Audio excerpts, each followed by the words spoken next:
गांव का नाम था शांतिपुर। चारों ओर खेत, कच्ची पगडंडियां, मिट्टी के घर और बीच गांव में एक पुराना पीपल का पेड़। उसी पीपल के नीचे कई वर्षों से एक साधु महाराज तपस्या कर रहे थे। उनका नाम था स्वामी दयानंद। वे किसी से कुछ मांगते नहीं थे। जो मिल जाता उसे प्रसाद मान लेते, न मिले तो उसे भी ईश्वर की इच्छा समझ लेते। लेकिन समय बदल चुका था। लोगों के मन में पहले जैसी श्रद्धा नहीं रही थी। व्यस्तता, स्वार्थ और अपने अपने दुखों ने सबको कठोर बना दिया था। 3 दिन बीत चुके थे, 3 लंबे, सूखे, कठिन दिन। स्वामी दयानंद के पेट में अन्न का एक दाना भी नहीं गया था। शरीर दुर्बल हो चुका था, होंठ फट गए थे, आंखों के आगे धुंध छाने लगी थी। फिर भी उनके चेहरे पर क्रोध नहीं था, बस एक शांत प्रतीक्षा थी। हे प्रभु, क्या ये मेरी श्रद्धा की परीक्षा है? 3 दिन हो गए, ये शरीर अब साथ नहीं दे रहा। मैंने जीवन भर किसी से कुछ नहीं मांगा, पर आज ये देह कांप रही है। यदि ये आपकी इच्छा है तो मैं इसे भी स्वीकार करता हूँ। उसी गांव में एक व्यक्ति रहता था। नाम था हरिराम। वो न बहुत धनवान था, न बहुत प्रभावशाली, पर उसकी सबसे बड़ी पहचान थी उसकी ईमानदारी।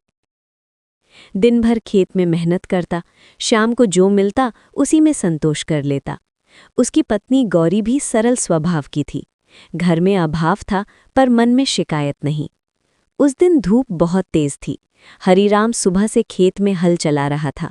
दोपहर हो गई थी, पर उसने अभी तक भोजन नहीं किया था।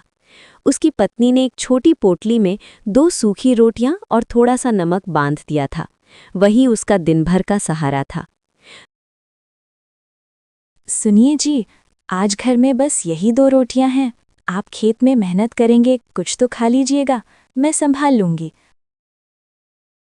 गौरी, चिंता मत करो। ईश्वर ने चाहा तो शाम तक कुछ और काम मिल जाएगा। संतोष ही सबसे बड़ा धन है। दोपहर की तपती धूप में थका हारा हरिराम घर लौट रहा था। अचानक उसकी नज़र पीपल के पेड़ के नीचे पड़ी। वहां स्वामी दयानंद अर्धचेतन अवस्था में बैठे थे। चेहरा पीला, सांसें भारी, शरीर कांप रहा था। हरिराम का दिल धक से रह गया। महाराज, आपकी ये क्या हालत हो गई? क्या किसी ने भोजन नहीं दिया?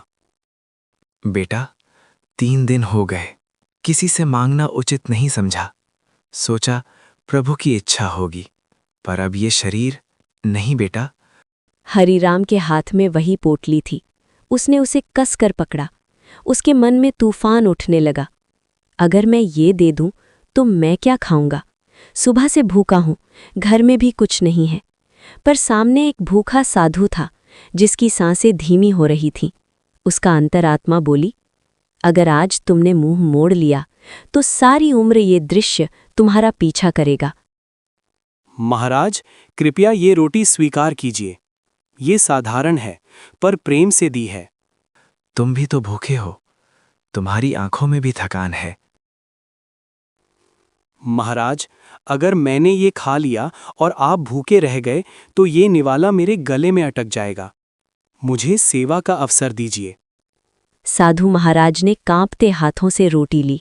हर निवाला मानो अमृत था। आंखों से आंसू बह निकले। वो आंसू भूख के नहीं थे, वो आंसू थे मानवता के स्पर्श के। भोजन समाप्त हुआ। स्वामी दयानंद की आंखों में एक अलग ही तेज आ गया। हरिराम, आज तुमने मुझे भोजन नहीं दिया। तुमने अपने भीतर के ईश्वर को जागृत किया है। याद रखो, भक्ति केवल मंत्रों से नहीं होती। भक्ति तब होती है जब तुम किसी और के दुख को अपना समझते हो। तुम गरीब हो सकते हो, पर आज तुम सबसे धनी हो गए हो। हरिराम चुपचाप सिर झुकाकर घर की ओर चला गया। उसका पेट खाली था, पर उसका मन भरा हुआ था। घर पहुंचते ही गौरी ने पूछा, आपने खाना खा लिया? हाँ, आज आत्मा ने भोजन किया है। पूरी बात बता देता है। गौरी की आंखों में आंसू आ गए। आपने सही किया, उसने कहा। उस रात आकाश में बादल छा गए। कई महीनों से सूखा पड़ा था, लेकिन उसी रात मूसलाधार वर्षा हुई। सुबह जब हरीराम खेत पहुंचा तो उसने देखा उसके खेत के कोने में एक नई जलधारा फूट पड़ी थी। गांव वाले हैरान थे, पर हरीराम समझ गया ये चमत्कार नहीं था, ये कर्म का फल था। उधर पीपल के नीचे साधु महाराज कहीं दिखाई नहीं दिए। कुछ लोगों ने कहा वे कोई साधारण साधु नहीं थे, लेकिन हरीराम के लिए ये जानना जरूरी नहीं था। उसे बस इतना पता था, उसने एक भूखे को भोजन दिया और अपनी इंसानियत बचा ली। संसार में सबसे कठिन तप क्या है? भूखे रहकर भक्ति करना नहीं, बल्कि स्वयं भूखे रहकर किसी और को खिलाना। ईमानदारी और करुणा यही सच्चा धर्म है। जब तक मन में दया है, तब तक ईश्वर दूर नहीं।